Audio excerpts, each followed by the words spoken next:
Hello guys, स्वागत है आप सभी का हमारे इस प्यारे से यूट्यूब चैनल स्टडी मेट पर। और आज हम स्टार्ट कर रहे हैं हमारी डेरिवेशंस और न्यूमेरिकल्स की सीरीज जो एक्सक्लूसिवली बोर्ड्स के लिए है। और उसमें आज हमारा पहला चैप्टर है KTG, kinetic theory of gases. उसमें टोटल 6 डेरिवेशंस है। इस लेक्चर में सारे डेरिवेशंस कवर करेंगे, नेक्स्ट वाले में न्यूमेरिकल्स। सो आई होप आपने सारे जो वीडियोस हमारे हैं मतलब वो जो सेशन मैंने किया था the road map of boards, वो जाके देख रहे हो कि उसमें मैंने एकदम इजी करके बताया कि फिजिक्स आप कैसे कवर कर सकते हो अपने बोर्ड्स के लिए, क्योंकि बहुतों को फिजिक्स में प्रॉब्लम पड़ती है। सो हमारा पहला डेरिवेशन है क्वेश्चन में। हाँ, और साथ ही में डेरिवेशन अभी जो मैं बताऊंगा भले ही आपको यहाँ पर दिखने में छोटा लगे, लेकिन आपको उसे बड़ा करके लिखना है। कैसे बड़ा करके लिखना है?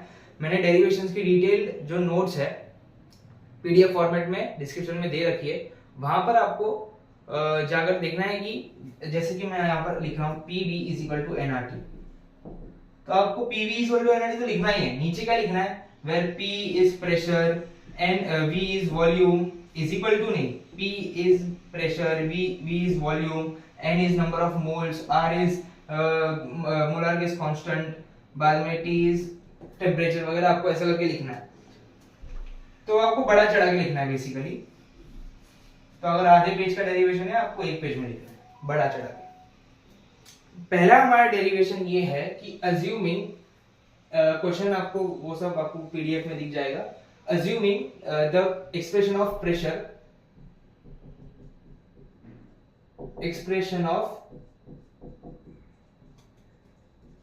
Pressure, prove that first average kinetic energy is equal to 3/2 RT, ये आपको प्रूफ करना है। और दूसरा प्रूफ है कि VRMS is root under 3RT/m0। ये दो चीजें आपको प्रूफ करनी है पहले डेरिवेशन में। चलो स्टार्ट करते हैं। अभी क्वेश्चन में दिया है कि एक्सप्रेशन ऑफ प्रेशर की मदद से आपको ये सॉल्व करना है। तो एक्सप्रेशन ऑफ प्रेशर क्या है? P is 1/3 times of rho V square RMS, है ना। अब यहां पर आपको नीचे लिखना है कि P क्या है? प्रेशर है, रो है डेंसिटी,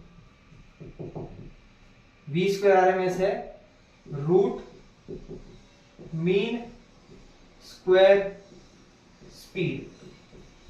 अब डेंसिटी क्या होता है? Mass upon volume. तो रो के जगह पर डालो mass upon volume. P is equal to 1/3 m upon V square RMS।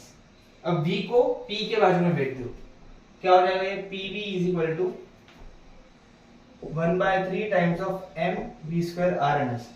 अब यहां पर आपको वापस लिखना है कि P क्या है? प्रेशर, B क्या है? वॉल्यूम, M मास है, V स्क्वायर क्या है? रूट मीन स्क्वायर, आपको फुल फॉर्म में लिख देता हूं, रूट मीन स्क्वायर स्पीड।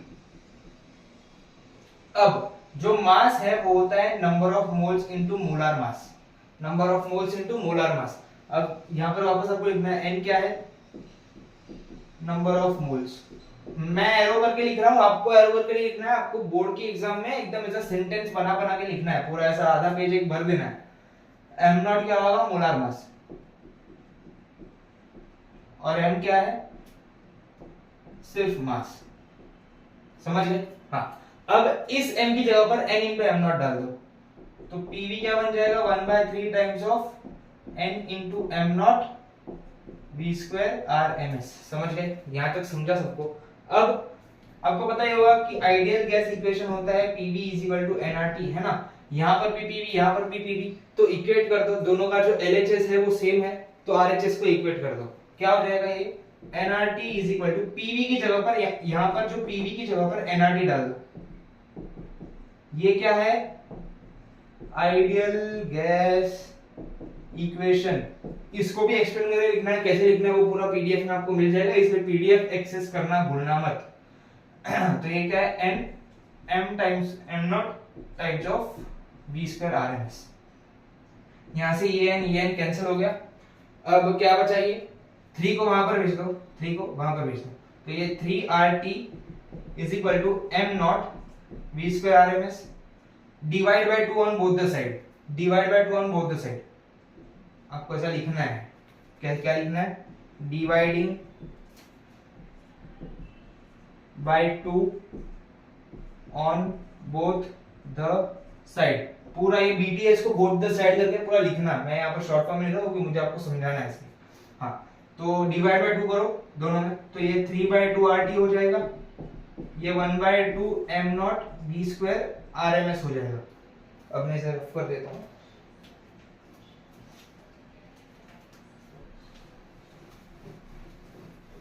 हाँ, तो ये क्या हो जाएगा, मैं इन दोनों को उल्टा करके लिखा हूँ, हाफ m, हाँ, half m not v square RMS is equal to 3/2 times of RT।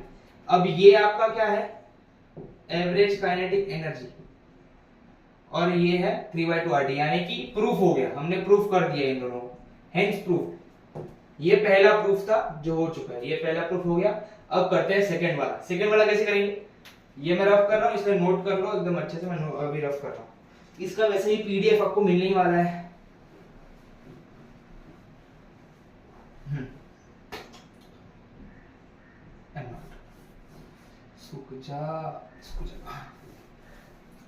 अब V, ये S,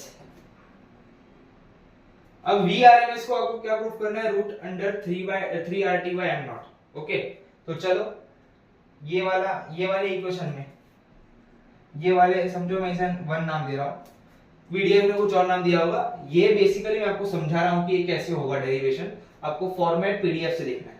हाँ, तो इक्वेशन 1 को देखो क्या है, वो 3RT is equal to m not times of v square RMS। m not को नीचे भेजो, हो गया। तो v RMS क्या होगा, दोनों जगह स्क्वायर रूट ले लो, तो ये हो जाएगा root under 3RT by m not. ये भी प्रूफ हो गया, है ना, यानी कि पहला डेरिवेशन खत्म हो गया। आई होप आपको ये समझ चुका है कि कैसे करना है डेरिवेशन। और ये जो पहला वाला बेसिक फॉर्मूला था वो तो फॉर्मूला है ही आपको, केडी चैप्टर में ये आपको फॉर्मूला है ही।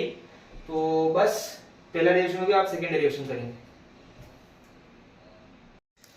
अब डेरिवेशन नंबर 2, यहाँ पर बोला गया कि प्रूफ करना है average kinetic energy per molecule. वहां पर लास्ट क्वेश्चन में क्या था, एवरेज काइनेटिक एनर्जी पर मोल। आई गेस मैं लिखना भूल गया था वहां पे, तो आप नोट कर लो कि जो फर्स्ट क्वेश्चन था वहां पर था एवरेज काइनेटिक एनर्जी पर मोल, यहां पर है average kinetic energy per molecule. तो अब इसे कैसे प्रूव करें, वापस प्रेशर वाला फॉर्मूला क्या है, P is 1/3 times of rho v square RMS। अब वापस आपको यहाँ पर पूरा ऐसा महाभारत लिखनी है कि P प्रेशर है, v स्क्वायर RMS क्या है आपका रूट मीन स्क्वायर स्पीड, और रो क्या है डेंसिटी। तो रो क्या हो जाएगा, मास। अब ये n इंटू, सिंस यहाँ पर मॉलिक्यूल है, पहले क्या था मोल था, इसलिए हमने डायरेक्ट इसको m/v लिखा था। लेकिन अब यहाँ पर मॉलिक्यूल है, तो हम कैसे लिखेंगे इसे, मॉलिक्यूल को लिखेंगे n टाइम्स ऑफ m/v। अब n क्या है, नंबर ऑफ मॉलिक्यूल, समझ गए, n क्या है, नंबर ऑफ मॉलिक्यूल।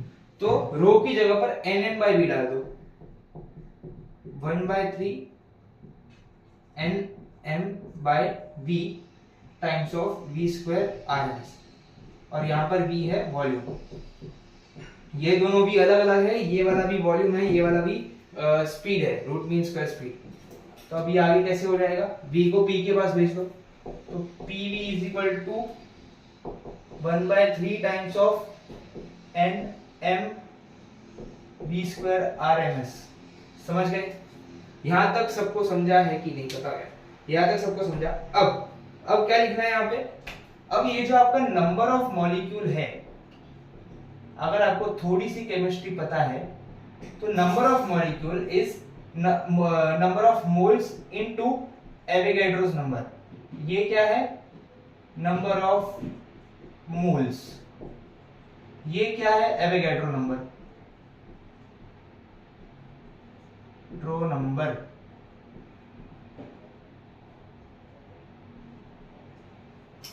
है ना। नंबर ऑफ मोल्स क्या है, n इंटू Na। तो ये जो n है, ये नंबर ऑफ मोल्स को हमने कैपिटल N से डिनोट किया है, तो n की जगह पर n इंटू Na डाल दो।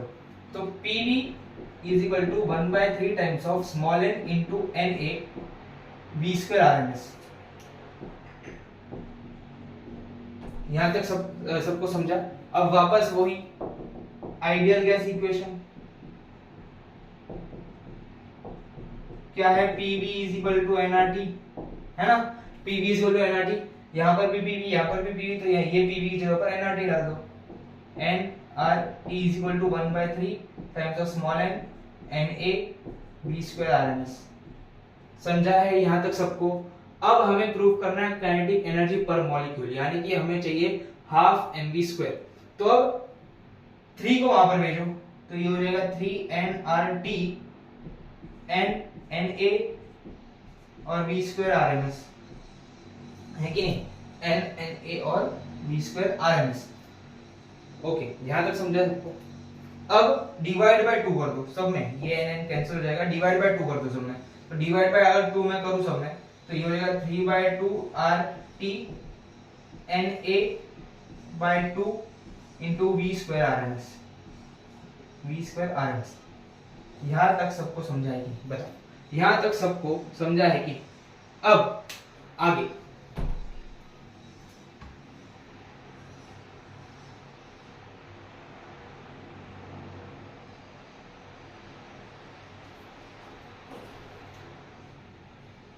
आई गेस कुछ तो यहाँ पर n की जगह पर, ये तो यहाँ इंटू m करना हम भूल गए हैं, यहाँ पर भी इंटू m आएगा, यहाँ पर भी इंटू m आएगा, तो यहाँ पर और एक m आ जाएगा। ओके हाँ, अब आगे क्या करना है कि ये जो Na है उसको आप LHS में भेज दो, Na को LHS में भेज दो, तो क्या हो जाएगा 3/2 R।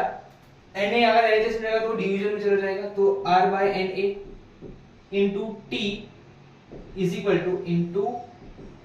Equal to half times of m v square RMS, है ना। अब ये 3/Na होता है बोल्ट्जमैन कांस्टेंट। R/Na क्या होता है, बोल्ट्जमैन कांस्टेंट। बोल्ट्जमैन कांस्टेंट है kBT 1.38 into 10⁻23। इसकी वैल्यू होती है ये इन सब की जो कांस्टेंट्स की वैल्यू, यानी कि एवोगैड्रो नंबर की वैल्यू, kB की वैल्यू आपको सब क्वेश्चन पेपर में दी होती है। सबसे फर्स्ट पेज में आपको सारी वैल्यूज दिख जाएंगी। तो ये हो गया 3/2 kBT इज इक्वल टू, ये क्या है आपका एवरेज काइनेटिक एनर्जी, प्रूव हो गया। आई होप आपको ये वाला डेरिवेशन अच्छे से समझा है। यहाँ पर ये जो m था, यहाँ पर सिर्फ आपको नंबर ऑफ मॉलिक्यूल की जगह पर n इंटू n डालना है, यानी कि ये जो n है ये सिर्फ n की जगह पर आपको n इंटू n डालना है। m को आपको कुछ नहीं करना, m जैसे था वैसे ही आगे आ जाएगा। जो हम लिखना भूल गए थे, तो इसमें मैंने लास्ट में ऐसा इंटू m करके लिखा है। और बस यहीं तक आप डेरिवेशन था, आपको समझ में आया होगा। अब करते हैं डेरिवेशन नंबर 3। हमारा थर्ड डेरिवेशन है वो है मेयर्स रिलेशन। प्रूफ डिराइव करना है हमें क्या, मेयर्स रिलेशन। और क्या होता है Mayer's relation, Cp minus Cv is equal to R। हमें ये प्रूफ करना है, हमें क्या प्रूफ करना है, ये रिलेशन हमें प्रूफ करना है, डिराइव करना है। कैसे करेंगे अभी मैं आपको बताता हूं। ये हमें प्रूफ करना है, तो क्वेश्चन आपको वैसे भी मिल जाने वाला है, तो ये मैं रफ कर दे रहा हूं। पहले तो एक डायग्राम बनाएंगे जिससे कि हमें ये पूरा डेरिवेशन अच्छे से समझ में आ जाए, है ना।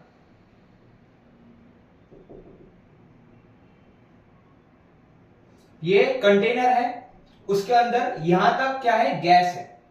इस डॉटेड लाइन तक गैस भरी पड़ी है ना।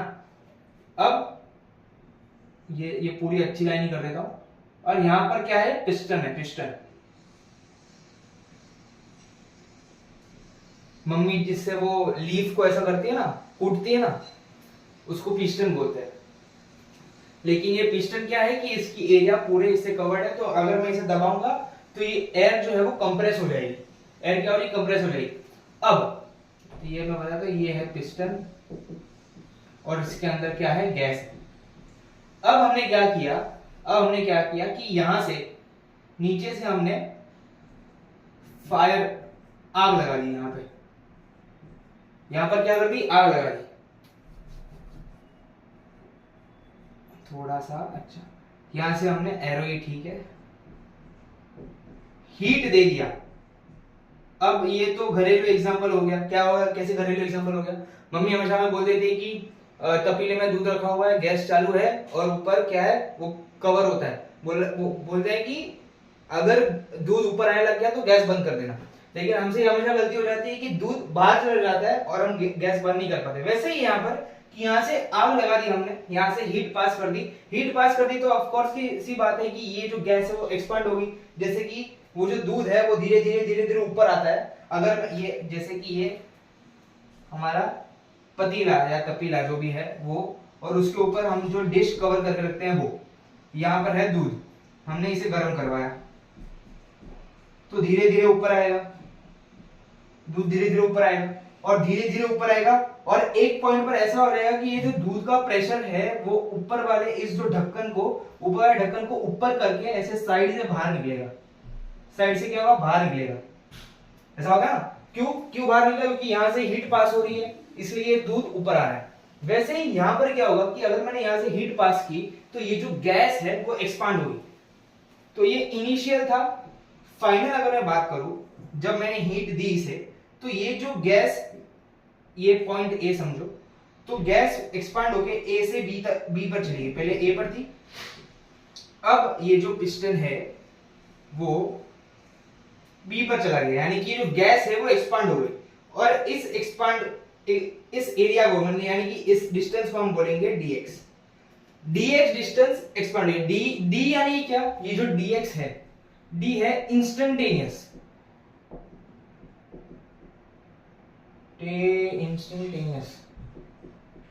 स्पेलिंग पर मत जाना प्लीज। हाँ, यानी कि बहुत छोटा सा चेंज, यानी कि थोड़ी सी हीट दी इसलिए थोड़ी सी गैस में एक्सपांशन हुई, इसलिए थोड़ा सा डिस्टेंस पिस्टन ऊपर चला गया। और ये क्या है, ये हीट है, ये गैस है, और पिस्टन का जो एरिया है, जो एरिया कवर्ड है वो ए है, और ये जो फोर्स ऊपर आ रहा है इसकी वजह से जो फोर्स आ रहा है उसे हम F कह देंगे, force is equal to F। अब स्टार्ट होगा हमारा डेरिवेशन। आई होप आपको ये जो सिनेरियो समझ आ चुका होगा कि हमने नीचे से हीट दी इसलिए गैस एक्सपांड हुई, इसलिए पिस्टन थोड़ा सा ऊपर चला गया। ओके, वर्क डन क्या होता है, F डॉट डी, यानी कि फोर्स इनटू डिस्प्लेसमेंट।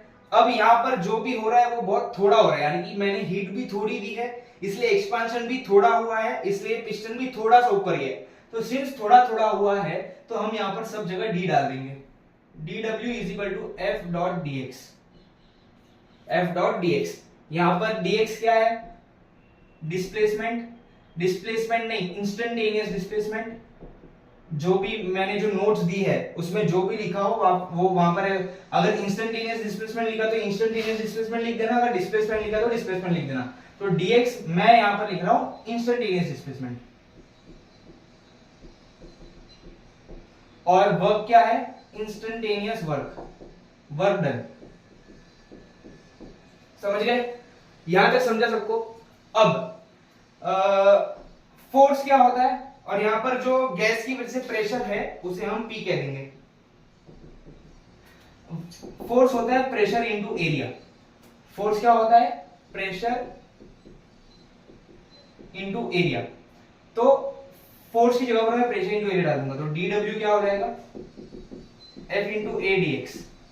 और A इंटू dx होता है dv, यानी कि A इंटू एक्स, यानी कि एरिया इंटू डिस्प्लेसमेंट होता है वॉल्यूम। तो यहां पर सिंस dx है तो वॉल्यूम भी dv हो जाएगा, यानी कि A इंटू dx क्या है, dv।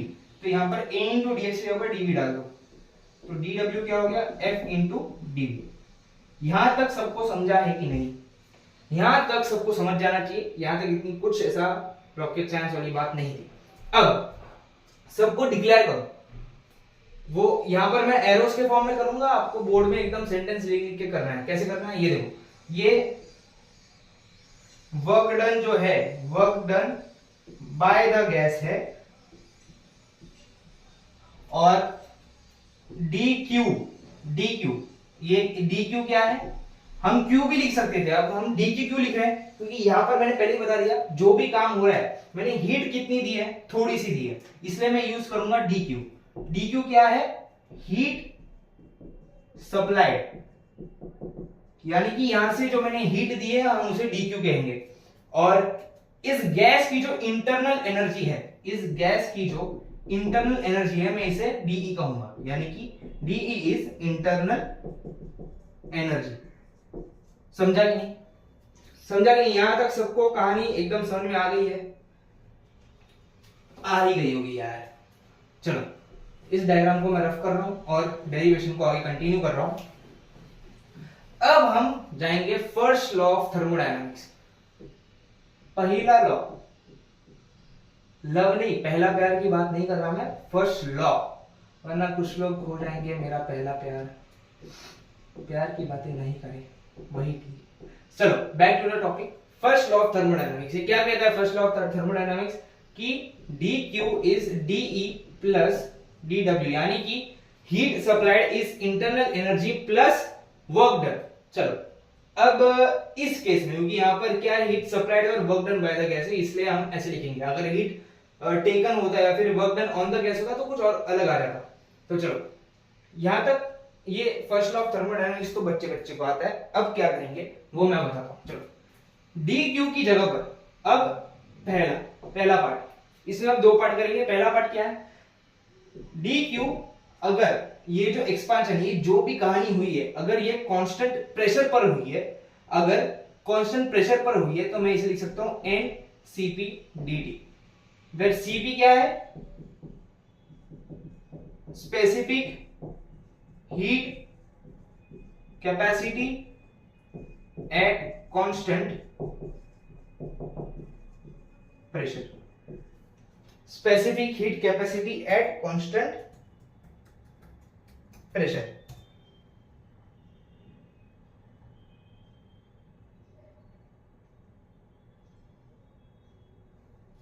हाँ यहां तक सबको समझा है, यस समझ लिया। अब ये क्या है, एट कांस्टेंट प्रेशर। अब dq इज इक्वल टू, ये हो गया, अब dq की जगह पर NCP dt डाल दो, तो NCP dt is equal to dE plus dW। अब dW क्या है, F डॉट dx, नहीं dW है, यहां पर P आएगा, F की जगह पर P इंटू ए डालना, तो ये P इंटू ए, तो ये भी P बन गया, P dV, तो dE plus P dot dV, ये है हमारा पहला इक्वेशन। यहां तक सबको समझा है कि नहीं बताओ यार, थम्स अप डाल के कमेंट में डाल के मुझे बताओ कि आपको समझा नहीं। अब सेकंड पार्ट, अगर ये जो पूरा प्रोसेस है पिस्टन वाला, अगर ये कांस्टेंट वॉल्यूम पे हुआ है, अगर ये कांस्टेंट वॉल्यूम पे हुआ है, इफ एट कांस्टेंट वॉल्यूम, अगर वॉल्यूम पे हुआ है, अब ये तो सबको पता ही है कि अगर कांस्टेंट वॉल्यूम कांस्टेंट है तो जो वर्क डन है वो जीरो हो जाता है, यानी कि dW जीरो हो जाएगा। अगर वॉल्यूम कांस्टेंट है तो वर्क डन जीरो हो जाता है। अगर वॉल्यूम कांस्टेंट है तो यहां पर हम यूज करते हैं इंटरनल एनर्जी। वॉल्यूम कांस्टेंट है तो हम क्या यूज करते हैं, इंटरनल एनर्जी। वॉल्यूम कांस्टेंट यानी कि टेंपरेचर में थोड़ा सा फर्क होगा, यानी कि इंटरनल एनर्जी अफेक्ट होगी, इंटरनल एनर्जी अफेक्ट होगी, यानी कि NCV dt। अब CV क्या है, specific heat capacity eight constant volume. समझा कि नहीं, specific heat capacity eight constant volume. तो फर्स्ट लॉ ऑफ थर्मोडायनामिक्स इस इक्वेशन के लिए क्या हो जाएगा, फर्स्ट लॉ क्या हो जाएगा, यहां पर फर्स्ट लॉ होता क्या है, dq is equal to dE plus dW। अब सिंस ये कांस्टेंट वॉल्यूम पे है तो dW तो जीरो हो गया, तो dq is equal to dE हो गया, और dE क्या है, dE है हमारा NCV dt। समझ गए, NCV dt। अब दोनों इक्वेशन को हम कंबाइन करने वाले हैं, इस वाले पार्ट को और इस वाले पार्ट को दोनों को कंबाइन करेंगे। अब देखते क्या होगा। अब क्या करो, इसे मैं इक्वेशन 1 बोल रहा हूं, इसे मैं इक्वेशन 2 बोल रहा हूं। अब ध्यान से देखना, अब इस इक्वेशन 1 में डीई की वैल्यू एनसीवी डीटी डाल दो, डीई की जगह पर एनसीवी डीटी डाल दो, NCP DT is equal to NCP DT is equal to NCV DT plus PDV. समझ गए? डीई की जगह पर एनसीवी डीटी डालिए यहां पे। अब इसे यहां ले आओ तो ये हो जाएगा NCP DT minus NCV DT is equal to P dot DV. N into DT को कॉमन लो, कॉमन लिया तो होगा CP minus CV is equal to P dot DV. यहां तक समझा सबको? यस, समझिए। अब आइडियल केस इक्वेशन क्या होता है? PB is equal to NRT. लेकिन इस केस में ये जो हमने एक्सपेरिमेंट किया, पिस्टन वाला एक्सपेरिमेंट किया, उसमें सारी चीजें थोड़ी थोड़ी हो रही थी, इसलिए हम यहां पर भी सारी चीजें थोड़ी थोड़ी लेंगे। कैसे लेंगे? P dot dv is equal to N R dt, यानी कि at very small volume at very small temperature. समझ गए? ये समझ गए आपको? हाँ, P dv की जगह पर क्या डालेंगे? nr dt। P dv की जगह, इस P dv की जगह पर nr dt डाल दो, तो n dt ये वाला इक्वेशन जैसा था वैसा ही आ गया यहाँ पे, Cp माइनस Cv। इसकी जगह पर nr dt, n r d और t, n cancel dt cancel, तो Cp minus Cv is equal to r। Proof हो गया, प्रूफ हो गया। आई होप आपको मेयर्स रिलेशन समझ में आ चुका है, मेयर्स रिलेशन समझ में आ चुका है। अब आगे बढ़ते हैं डेरिवेशन नंबर 4 पर। चलिए बढ़ते हैं डेरिवेशन नंबर 4 की तरफ। डेरिवेशन नंबर 4 में हमें प्रूफ करना है कि मोनोएटॉमिक गैस और डायएटॉमिक गैस मोनोएटॉमिक और डायएटॉमिक गैस का हमें क्या करना है? हमें Cp और Cv निकालना है, Cp और Cv निकालना है। Cp क्या होता है? Specific heat constant at constant pressure. Cv होता है specific heat constant at constant volume. So और मोनोएटॉमिक और डायएटॉमिक गैस क्या होती है? मोनोएटॉमिक गैस वो होती है जिसमें सिर्फ एक ही एटम होता है, और डायएटॉमिक गैस वो होती है जिसमें दो एटम्स होते हैं। तो पहले करेंगे डायएटॉमिक, मोनोएटॉमिक गैस के लिए हम Cp और Cv निकालेंगे। So as per law of equipartition, energy per molecule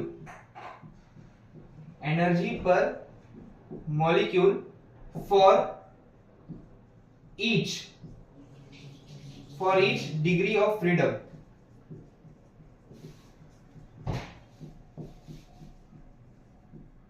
क्या होती है?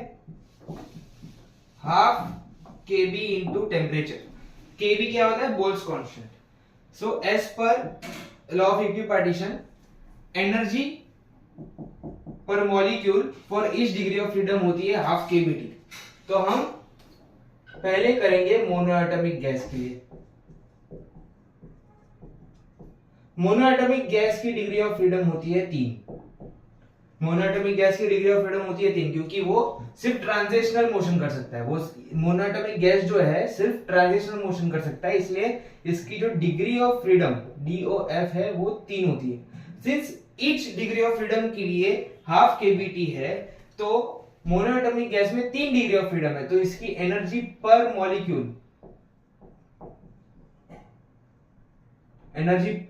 मॉलिक्यूल क्या हो जाएगी?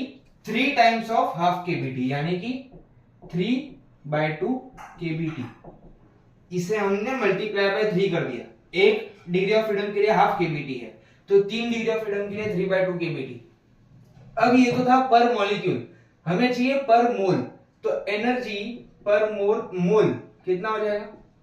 एनर्जी पर मोल हो जाएगा 3/2 kbt इंटू एवोगैड्रो नंबर यानी कि Na क्या है? Avogadro number. तो 3/2 और kBT इंटू Na क्या होता है? kBT इंटू Na होता है R,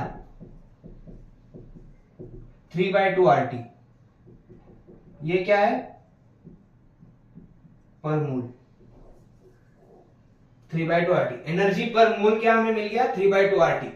अब CV क्या होता है? CV क्या होता है? जरा सोच के बताओ कि CV क्या होता है? CV होता है एनर्जी का differentiation with respect to time. अगर आप इसे विद रिस्पेक्ट टू टेम्परेचर, अगर आप इसे डिफरेंशिएट करोगे विद रिस्पेक्ट टू टेम्परेचर, तो ये हो जाएगा यहां से 3/2 और क्या अभी हमने मैथ्स में पढ़ा है, ये 3/2 RT है। अब ये 3/2 R का कांस्टेंट और ये T है, तो अगर मैं इसका डिफरेंशिएशन करूंगा सिंपली ये T हट जाएगा और 3/2 R बचेगा, है ना। अगर मैं 2T का डिफरेंशिएशन बोलूं विद रिस्पेक्ट टू T तो 2 होगा, 2T² का डिफरेंशिएशन 2T होगा। तो वैसे ही अगर 3/2 RT है तो 3/2 R क्या है? कांस्टेंट है। तो अगर मैं इसका डिफरेंशिएशन करूंगा तो सिंपली मुझे मिलेगा 3/2 R। तो मुझे CV क्या आ गया? यहां से CV क्या आ गया? 3/2 R। अब फ्रॉम मेयर्स रिलेशन, फ्रॉम, मैं शॉर्ट फॉर्म लिख रहा हूं मेयर्स रिलेशन, आपको पूरा फुल फॉर्म में लिखना है। ये भले ही आपको एक पेज का, मैं यहां पर मैं बोर्ड पे कर रहा हूं तो आपको एक पेज का लगे, आपको बोर्ड में 2 पेज का करके लिखना है। थियरी भर भर के डालो उसमें कि E क्या है, पर मोल, R क्या है, T क्या है, KB क्या है, बोल्ट्जमैन कांस्टेंट, Na क्या है, एवोगैड्रोस नंबर, ऐसा बड़ा चढ़ा के लिखो, लेकिन सही लिखना, गलत कुछ भी मत लिखना वरना मार्क्स कट जाएंगे। हाँ, तो फ्रॉम ये पूरी थियरी आपको मैंने जो PDF दिया है डिस्क्रिप्शन बॉक्स में, उसमें डिटेल में दी गई है, तो उसे रेफर कर करके आप अपना डेरिवेशन डिजाइन कर सकते हो। From Mayer's relation Cp minus Cv क्या होता है? R होता है। तो Cp क्या होता है? R plus Cv। तो R प्लस Cv क्या है? 3/2 R। तो Cp क्या बन गया? 5/2 R। समझ गए? ये हमारा क्या है? Cp। तो Cv for monoatomic gas, Cv है 3/2 R और Cp है 5/2 R। अब निकालते हैं डायटोमिक गैस के लिए। मोनोएटॉमिक गैस के लिए आई होप सबको समझ आ चुका है।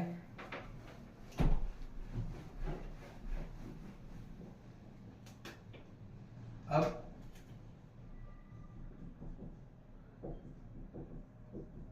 डायटोमिक गैस है ना, डायटोमिक गैस। अब डायटोमिक गैस में भी 2 होते हैं, एक होता है रिजिड, एक होता है नॉन रिजिड। तो हम पहले करेंगे रिजिड के लिए, रिजिड। अब डायटोमिक गैस में पहले तो होता है एक ट्रांजिशनल मोशन, ट्रांसलेशनल मोशन है ना, दूसरा होता है रोटेशनल मोशन।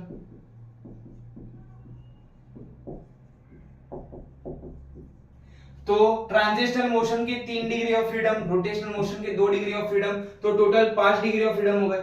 तो इसकी जो एनर्जी होगी पर मॉलिक्यूल होगी 3 टाइम्स फॉर ट्रांजिशनल मोशन, यानी कि 3 इंटू हाफ kBT।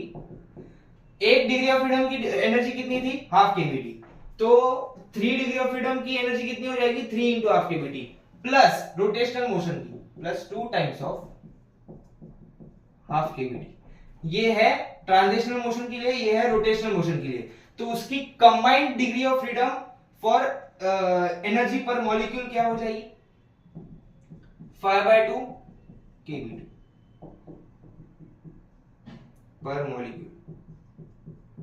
समझे? ये क्या है? रिजिड डायटोमिक गैस में, रिजिड डायटोमिक गैस में वो ट्रांजिशनल मोशन कर सकती है, वो रोटेशनल मोशन कर सकती है। इसलिए 3 degree of freedom transitional motion के, 2 degree of freedom rotational motion के। तो 3 for transitional, 2 for rotational, add किया तो 5/2 kBT आ गया। अब ये तो था पर मॉलिक्यूल में। अब मैं ये वाला पार्ट रफ कर रहा हूं।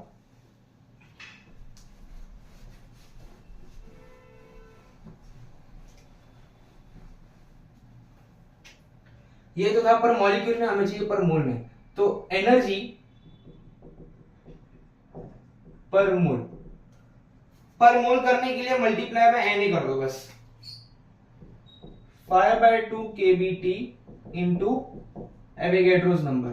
तो 5/2 kB into Na into T. kB into Na होता है R, तो ये हो गया 5/2 RT। ये क्या है?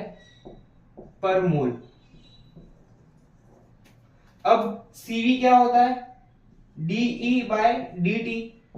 इसे डिफरेंशिएट करो विद रिस्पेक्ट टू T। ये हमारा एनर्जी है ना, ये पूरा एनर्जी है पर मॉलिक्यूल, पर मोल, सॉरी ये है पर मोल। तो Cv होता है differentiation of energy with respect to temperature.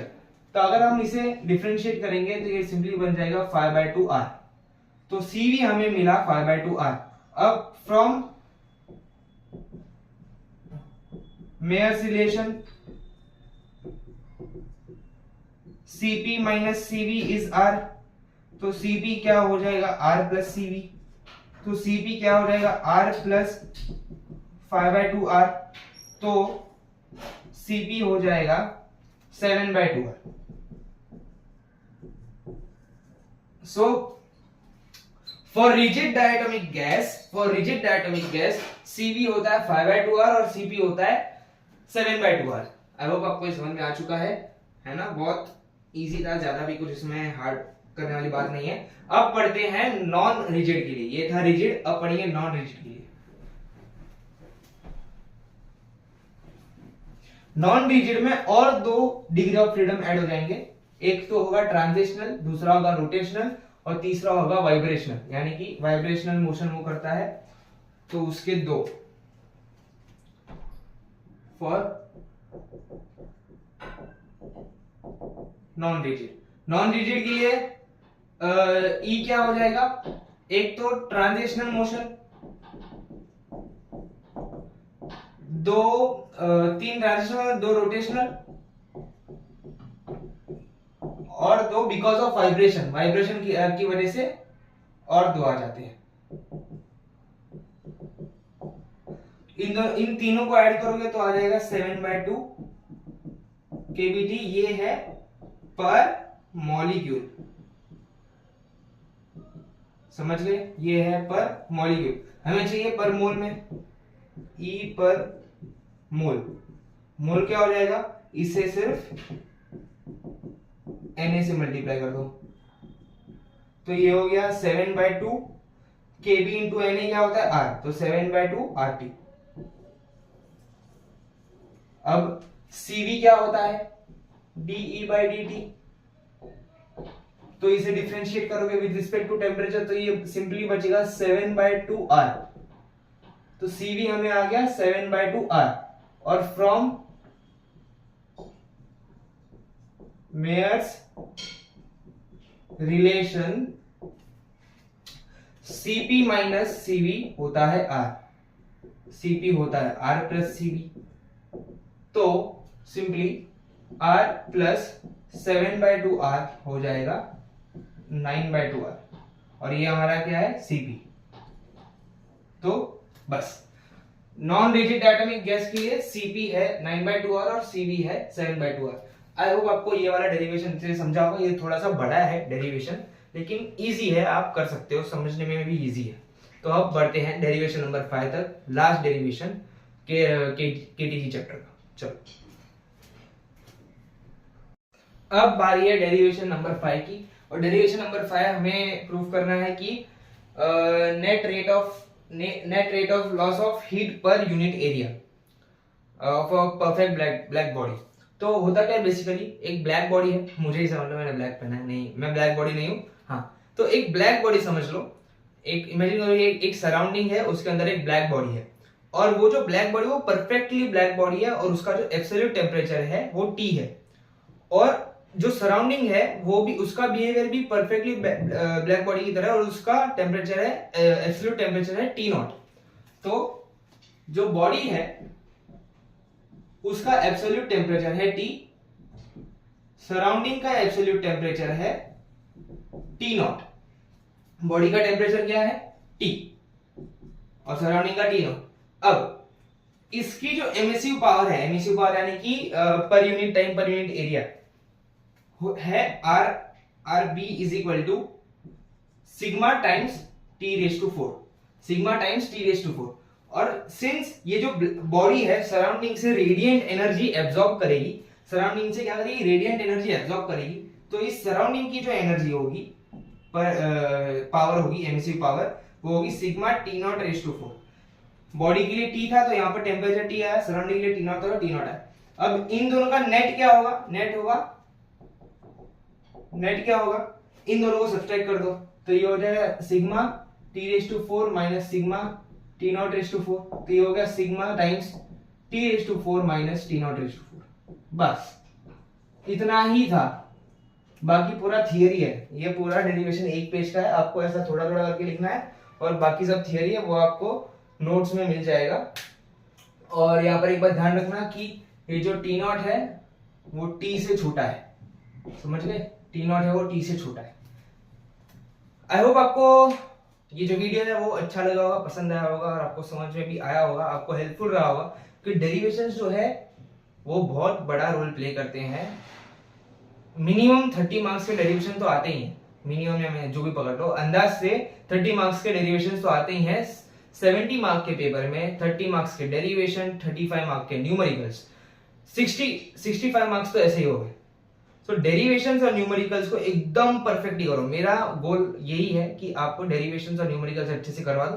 बाकी जो छोटी मोटी थियरी आप खुद भी कर सकते हो, text book, basic text book read कर लो 3-4 बार, आपको थियरी आ जाएगी और बाद में जो एमसीक्यूज है आप वो टारगेट वगैरह से वैसे करते ही रहते हो।